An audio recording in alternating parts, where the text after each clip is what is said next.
Salut, je m'appelle Maëva et je suis en danger. Si vous passez par là, prenez le temps d'écouter cet enregistrement. Ou du moins, si vous comptez louer un chalet au milieu de nulle part, prenez garde à vous.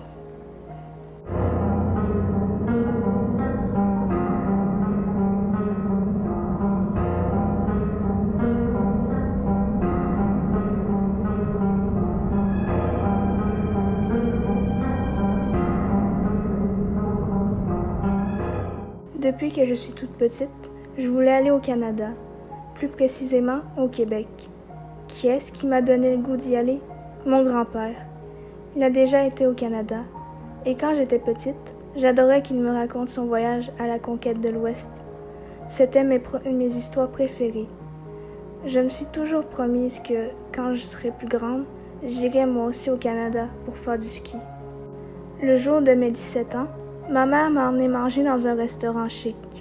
Elle m'a offert une carte. Il y était inscrit « Bonjour ma chérie, je sais que depuis que tu es jeune, tu rêves d'aller skier au Québec. Bien, je crois pouvoir réaliser ton rêve. » De la carte sont tombés 2 billets de ski au Mont-Tremblant. Je n'en croyais pas mes yeux. J'allais pouvoir réaliser mon plus grand rêve. J'ai serré ma mère très fort dans mes bras. Elle m'a chuchoté à l'oreille. Le 2e billet est pour l'une de tes amies. J'étais aux anges. Cela fait maintenant 4 semaines que je suis arrivée au Canada. J'avais hâte d'annoncer cette grande nouvelle à mon grand-père. Je savais qu'il allait être très heureux pour moi. Enfin, c'est ce que je pensais. « Bonjour grand-père, comment allez-vous? » Dès qu'il a entendu ma voix, mon grand-père était super content de me parler. Mais il a très vite déchanté quand je lui ai dit que j'étais dans un chalet avec mon ami au Québec. Il y a eu un long silence de 5 secondes. « Qu'y a-t-il, grand-papa? » Il a pris un grand souffle avant de prendre la parole. « Tu sais, je ne t'ai pas tout dit sur mon voyage au Canada. Je t'ai caché beaucoup de choses, car tu étais trop jeune pour comprendre. » « Grand-père, raconte-moi. J'ai l'âge de comprendre maintenant. » Il a hésité, mais il a finalement accepté de tout me dire. « Je suis parti au Québec au mois de décembre, et là-bas, l'hiver est déjà bien avancé, et elle dure très longtemps. Moi, pour ma part, je ne voulais pas aller skier, mais je voulais aller chasser et attraper des animaux. J'y suis allé avec mon bon ami Nico. On avait loué un chalet au milieu de la forêt. Le jour, c'était magnifique, mais la nuit, il valait mieux rester dans le chalet.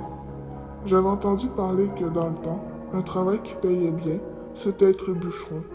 J'avais entendu toutes sortes de légendes vis-à-vis ces hommes avec leurs haches tranchantes, mais ça ne nous effrayait pas, Nico et moi. Cela faisait 3 jours que nous étions dans notre petite shack. Tout se passait bien, mais un soir, on n'avait plus de bois pour le feu. Alors, j'ai décidé d'aller couper du bois. Malgré moi, la nuit paraissait terrifiante et paralysante, mais je n'avais pas le choix. J'ai agrippé une lampe torche et ma hache, puis je suis sorti. Il faisait très froid. Je me souviens encore que mes petits orteils étaient gelés. Je m'enfonçais de plus en plus dans la forêt sombre.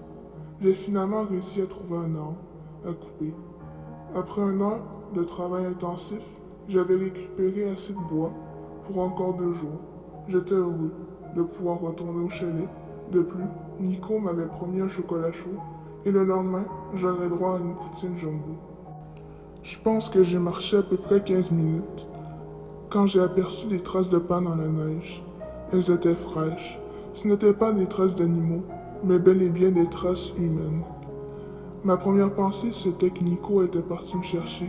Alors j'ai crié dans la nature « Nico, je suis presque arrivé au chalet. Rentre avant d'attraper froid. » Puis, je me suis dirigé d'un pas ferme vers le chalet. Il était 21 heures et Nico n'était pas encore revenu. Je n'osais pas sortir, car je connaissais mon ami mieux que personne, et je savais qu'il était sûr de savoir ce qu'il faisait. Alors, j'ai déverrouillé la porte d'entrée et je suis parti me coucher. Je savais qu'il ne tarderait pas à revenir. Le lendemain matin, je suis allé voir dans la chambre de Nico, mais il n'était pas là, ni dans la maison d'ailleurs. Je me suis habillé en trombe et je suis sorti au pas de course. Il y avait encore les traces de pas dans la neige. Je les ai suivis. À un moment, j'ai contourné un énorme sapin. Ce que j'ai vu m'a donné un haut le cœur. Il y avait une grosse fleque de sang sur le sol. Quand j'ai levé les yeux, j'ai vu un bûcheron. Sa chemise à carreaux était tachetée de sang, et sa hache également. Mais le plus perturbant, c'est que Nico était attaché par un pied, qui le reliait au bûcheron. L'homme à la hache m'a fait un sourire en coin, avant de me tourner le dos et de traîner vulgairement mon ami. Malheureusement, ce jour-là, Nico est mort. Pourquoi tu es partie là, ma petite? Sur ces mots, je me suis retournée et j'ai vu par la fenêtre le bûcheron tacheté de sang, ainsi que sa hache et un sourire en coin.